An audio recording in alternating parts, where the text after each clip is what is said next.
Olá, internet! Ou melhor, analistas de filmes, muito bem-vindos ao canal Fio da Meada. Esse é o nosso primeiro estudo de caso da série Elementos da Narrativa Cinematográfica. E nesse vídeo nós vamos ver a importância de 3 elementos, que é a importância de ter um personagem principal ativo, conflito constante e crescente e a exposição correta.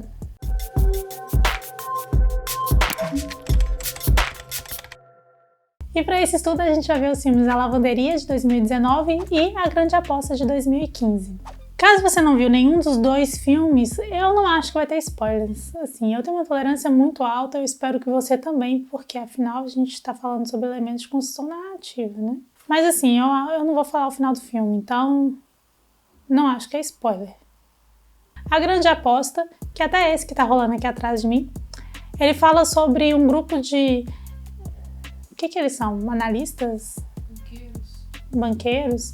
Um grupo de pessoas que eles descobriram e eles estão tentando entender melhor o que é essa bolha do mercado imobiliário que desencadeou na crise financeira de 2008, que afetou vários bancos mundialmente. O filme ele é baseado em fatos reais, afinal essa crise aconteceu, a gente sabe, e é também uma adaptação de um livro.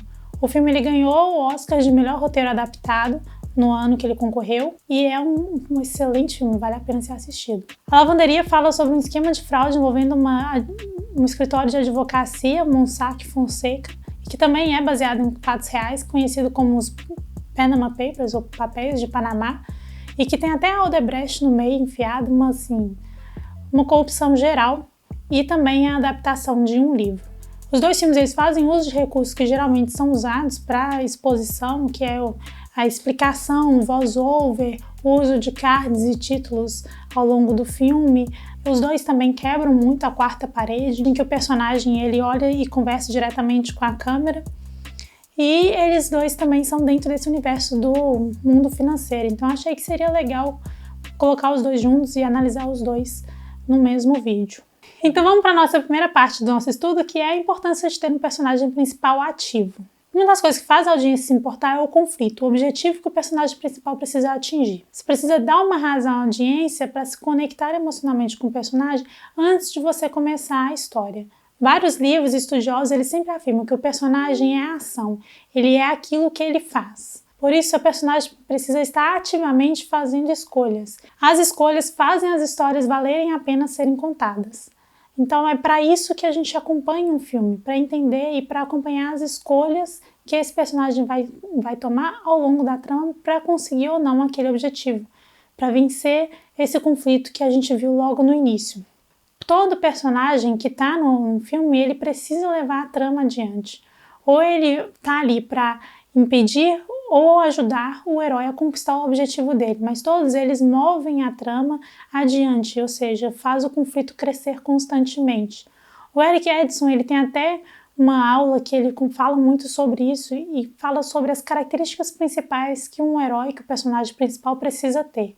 E ainda que, dentre essas 9 características, tem 5 que elas precisam ter sempre, que elas são essenciais para se ter um personagem principal. Para você ter um personagem que seja simpatizante, que gere empatia, ou seja, que eu consiga me conectar emocionalmente com ele. E essas 5 características essenciais é a coragem, o personagem precisa ser habilidoso, estar em perigo, obcecado ou trabalhador. Ele não precisa ter todas, mas pelo menos uma dessas. E se ele puder ter mais uma dessas outras 9, melhor ainda também. Então vamos ver como é que os nossos personagens nesses 2 filmes que a gente escolheu aqui, como é que eles são e se eles possuem algum desses traços em que a gente se conecta com eles logo de cara e que a gente tem vontade de acompanhar. E veja que esses traços, eles são mostrados nas atitudes e nas ações dos personagens. A gente sabe quem eles são por aquilo que eles fazem, e não por aquilo que eles dizem que eles são ou que alguém falou que eles são. Eu preciso ver essa pessoa tomando essa atitude para falar, ele é isso. Então nós temos aqui, nós vamos analisar, eu escolhi 3 personagens do A Grande Aposta, porque tem outros, mas eu entendi que esses 3 eles são os que levam a trama A mais adiante e que tem um peso maior em cima do desenvolvimento da narrativa, né? É o Venet, interpretado pelo Ryan Gosling, o Michael Burry, interpretado pelo Christian Bale, e o Mark Ball, interpretado pelo Steve Carell. O Venet, ele mostra que ele é uma pessoa habilidosa, ele tem um senso de humor, ele é obcecado, que ele quer ganhar dinheiro a todo custo, ele é trabalhador porque ele luta para conseguir aquilo que ele realmente quer E eu até ousaria dizer que ele é corajoso, porque ele foi para uma reunião fazer um pitching lá, mesmo sabendo que as pessoas podiam estar tirando sarro dele, e depois ele ter recebido vários nãos também. O Mark Baum é um personagem que sofreu uma ferida injusta, porque a gente viu que ele não quer falar sobre a dor dele nessa cena. Ele é uma pessoa habilidosa, que também é bom no que faz, obcecado com a justiça, que ele quer descobrir a verdade a todo custo. Ele é amado por outros quando a gente vê a esposa se importando com ele. Os colegas de trabalho o admiram e respeitam ele. E ele é trabalhador, ele também trabalha duro para conseguir aquilo que ele quer. O Michael Burry, ele também é uma pessoa habilidosa, ele é muito inteligente. Em 5 minutos ele descobriu o problema do filme. Ele é um cara trabalhador, que ele passou dias ali no trabalho, não saiu do escritório enquanto não terminava, e é amado por outros. Apesar dele ser meio estranho, assim, socialmente, com as pessoas com quem ele trabalha, ele tem a esposa e o filho dele, e eu vi em outras cenas de que eles se importam com ele e o amam. Ou seja, esses personagens, eles trazem traços na personalidade deles que geram empatia comigo, em que eu me simpatizo com eles ao vê-los na tela. Então eu quero acompanhar a jornada deles. Agora vamos comparar com os personagens de A Lavanderia. A gente também tem 3 personagens que levam a trama adiante, que são o Mossack, que é o interpretado pelo Gary Oldman, o Fonseca, interpretado pelo Antônio Bandeiras, e a Ellen Martin, interpretada pela Meryl Streep. Os 2 advogados são Mossack e Fonseca. Eu não consegui perceber nas atitudes deles, nas ações, nas cenas em que eles estavam, principalmente no início, que é o momento, né, o primeiro ato ali, até os 30 minutos, pelo menos, do filme, eles não consegui sentir nenhuma dessas características que geram simpatia com o espectador. Então, eu diria que talvez eles não foram desenhados como heróis, não eram para eles ser os personagens, né, principais. Não sei, mas eles não têm nenhum traço de simpatia. Já a Ellen Martin, ela tem alguns traços, que é ter sofrido uma ferida injusta, quando a gente vê que ela perdeu o marido dela no acidente. Ela é uma pessoa simpática, legal, ela mostra nas cenas que ela é agradável, e ela é amada por outros, porque ela foi amada pelo marido, amada pelo filho, os netos. Mas nenhuma dessas características que nas ações delas, eu tenho as 5 que o Eric fala que são as principais, que pelo menos uma delas elas tem que ter. Ela não teve nenhuma delas, mas ela teve pelo menos 3 que são mais simpatizantes, né? Já ajuda.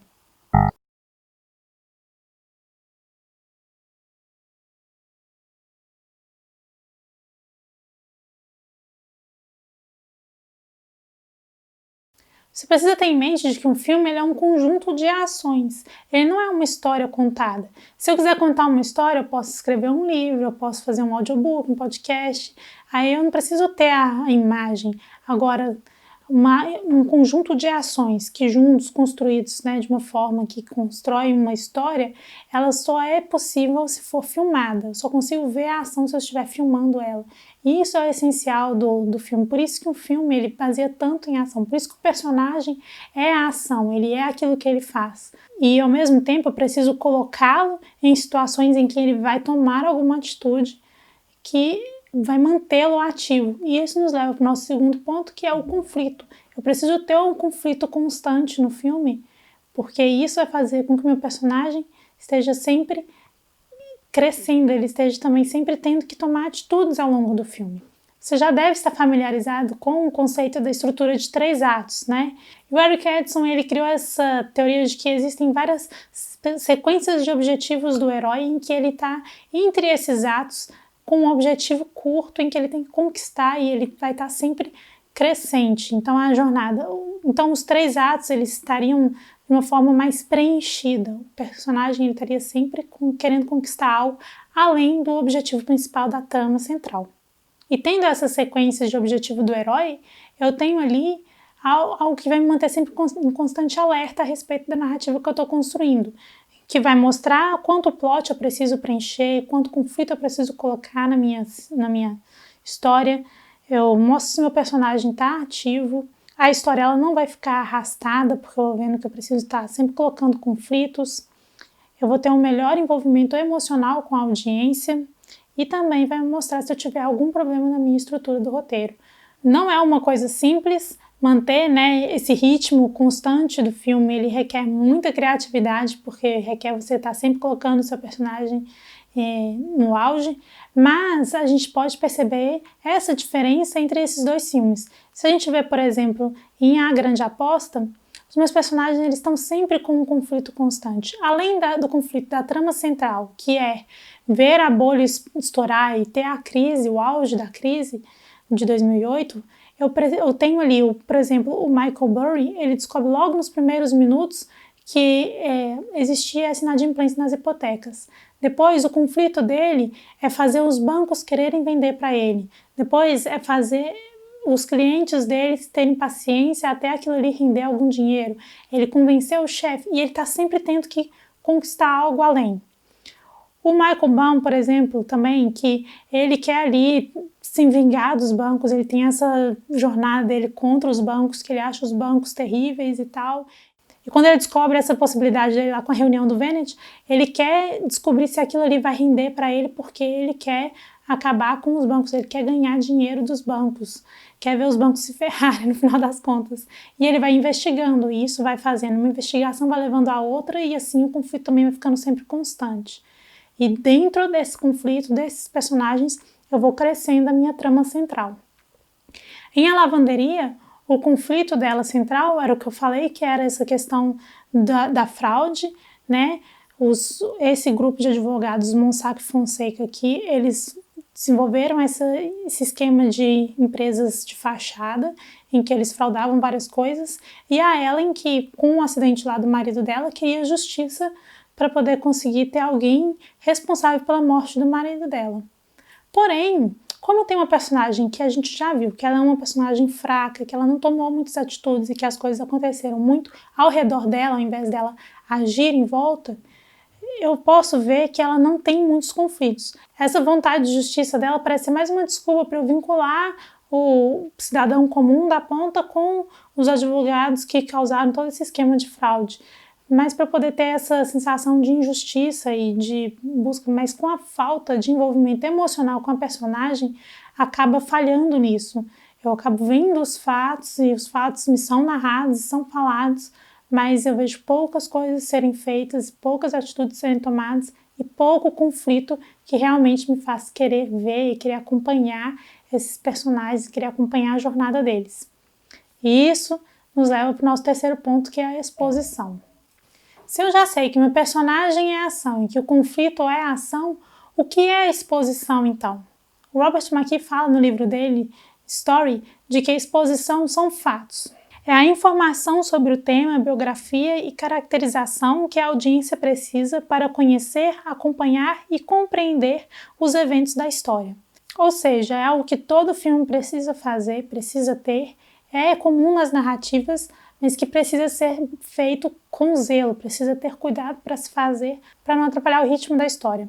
A exposição ela precisa ser sempre dramatizada, ela precisa estar sempre gerando conflito, que é o lema que a gente já ouviu falar bastante, que é o mostre e não fale, né? O show don't tell, que é basicamente esses 3 pontos. Você tem o interesse da audiência quando você retém informação e não quando você dá informação.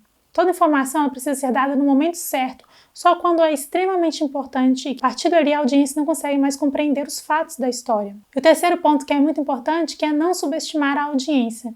Não ache que ela não está conseguindo acompanhar a história e conectar os pontos. E lógico, o conflito ele vai facilitar a exposição.